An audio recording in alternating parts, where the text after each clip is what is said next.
नमस्कार, मेरे YouTube channel में आप सबका बहुत बहुत स्वागत करती हूँ। नारी शक्ति कितनी महान होती है, वह अपने जीवन में क्या क्या कर सकती है, इसका उदाहरण अहिल्याबाई होळकर की जीवनी पढ़ने के बाद आपको मिल जाएगा। तो आज का वीडियो है अहिल्याबाई होळकर के ऊपर। अहिल्याबाई होळकर का जन्म 31 मई 1725 ईस्वी में महाराष्ट्र के एक छोटे से गांव चौंडी में हुआ था। इनके पिता का नाम था मानकोजी शिंदे और माता का नाम था सुशीलाबाई शिंदे।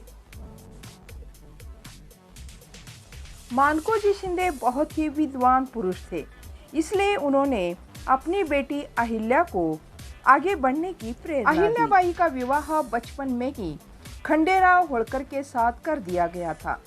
कहते हैं कि एक बार राजा मल्हारराव होळकर पुणे जा रहे थे।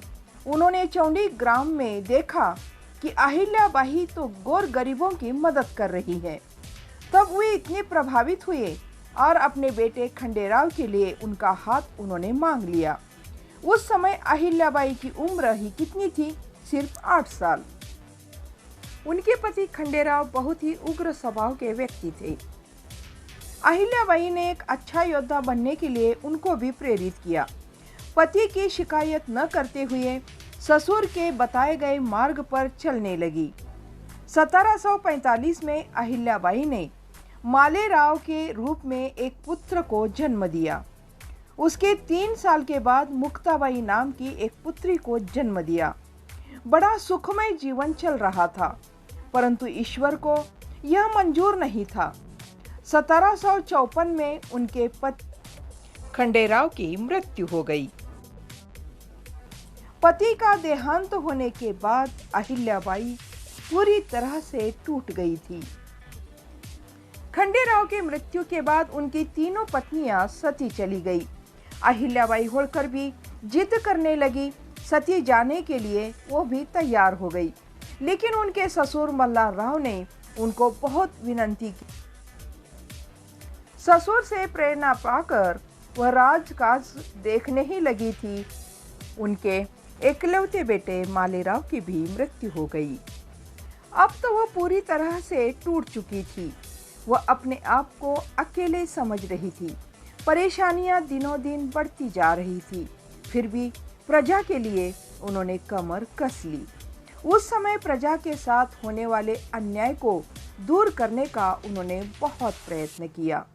दरबारी मंडली उन पर हंसा करते थे, कहते थे कि स्त्री से क्या राजकारभार चलाया जा सकता है, लेकिन इन बातों पर उन्होंने ध्यान नहीं दिया।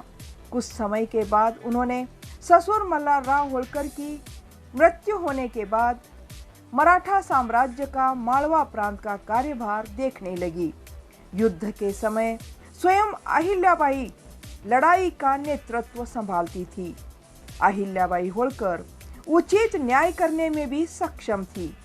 उन्होंने भारत भर में कई मंदिरों, नदी पर घाट, आश्रय स्थल, तीर्थ स्थल का निर्माण किया।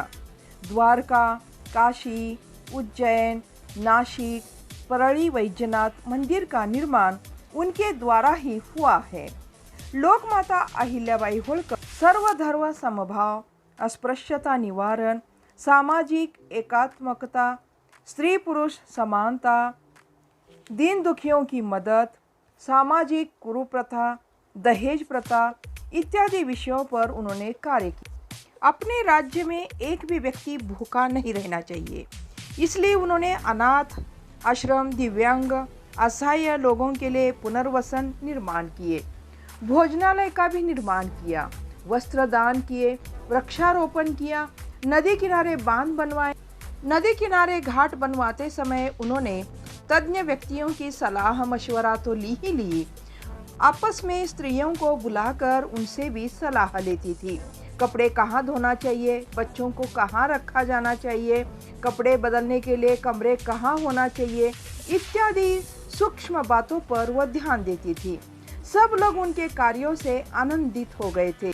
उनके राज्य में सब धर्म के लोग प्रेम भाव से मिलकर रहने लगे थे। राज्य में दरोडेखोर का बंदोबस्त करने वाले यशवंत फनसे नाम के एक बहादुर व्यक्ति के साथ उन्होंने अपने बेटी का विवाह कर दिया। अंतरजातीय विवाह लगाकर उन्होंने जाति भेद को भी मिटा दिया था। उन्होंने सिर्फ एक ही धर्म का पालन किया और वह था मानवतावादी धर्म। तो इस तरह से थी अहिल्याबाई होलकर लोक माता बनकर हमारे लिए प्रेरणादायी बन गई। तो आपको ये वीडियो कैसा लगा? अच्छा लगा तो लाइक, शेयर, कमेंट्स और न्यू हो तो सब्सक्राइब करना ना भूलें। जय हिंद, धन्यवाद।